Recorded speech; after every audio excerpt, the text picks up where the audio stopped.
Hello guys, welcome to Isha YouTube channel. మీకు ఈ video నచ్చితే ప్లీజ్ ఫ్రెండ్స్ లైక్ చేయండి, షేర్ చేయండి, సబ్స్క్రైబ్ చేయండి, కామెంట్ మాత్రం తప్పకుండా చేయండి. మరిన్ని వీడియోస్ కోసం నా ఛానల్ని సబ్స్క్రైబ్ చేసుకుంటారు అనుకుంటున్నాను. ప్లీజ్ ఫ్రెండ్స్ సబ్స్క్రైబ్ చేసుకోండి.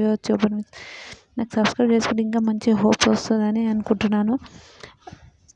రీతు రీతు రెబల్ అయింది కాబట్టి రీతు ఒక టాస్క్ పూర్తి చేస్తుంది. ఏంటంటే బిగ్ బాస్ చెప్తాడు, నువ్వు కొత్త రెబల్వి, నీకు ఒక సీక్రెట్ టాస్క్ ఇస్తున్నారు రీతు అని చెప్తారు. చెప్పండి బిగ్ బాస్ అంటారు. చెప్పండి అంటే, మీరు ఇంట్లో ఎవరితోనైనా పెద్ద గొడవ వేసుకోవాలి అంటారు.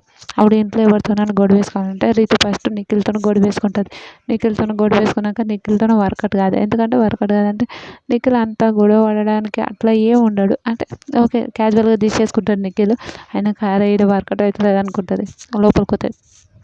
లోపలికి పోయి ఎవరితోన వేసుకుంటుంది, మన ఎవరు మన సాయి సారీ ఇమాన్యుయల్తో పెద్ద గొడవ వేసుకుంటారు. పెద్ద గొడవ అంటే అమ్మ ఘోరం గొడవ పడతారు. నువ్వు డెమాన్ని తీసేది కాకుండా నీ వల్లనే ఇది అది అని పెద్ద గొడవ వేసుకుంటాడు. పెద్ద గొడవ వేసుకున్న తర్వాత పెద్ద గొడవ వేసుకొని పెద్ద మాటలతో మాట్లాడుకుంటూనే ఉంటారు.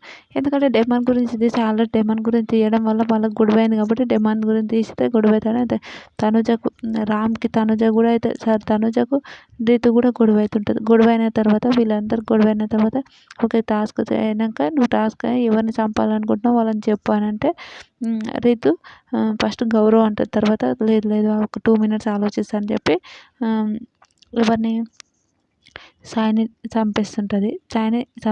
తర్వాత లాస్ట్లో సాయి కెప్టెన్సీ టాస్క్ ఓకే వీళ్ళు సీక్రెట్ టాస్క్ అని చెప్పినప్పుడు అప్పుడు ఆ సాయి నువ్వే చంపేస్తావు కదా అంటే అవును సాయి అని అందరికీ చెప్తారు. సారీ సాయి అంటారు. ఈ వీడియో ఎలా అనిపించింది కామెంట్ చేయండి. బాయ్.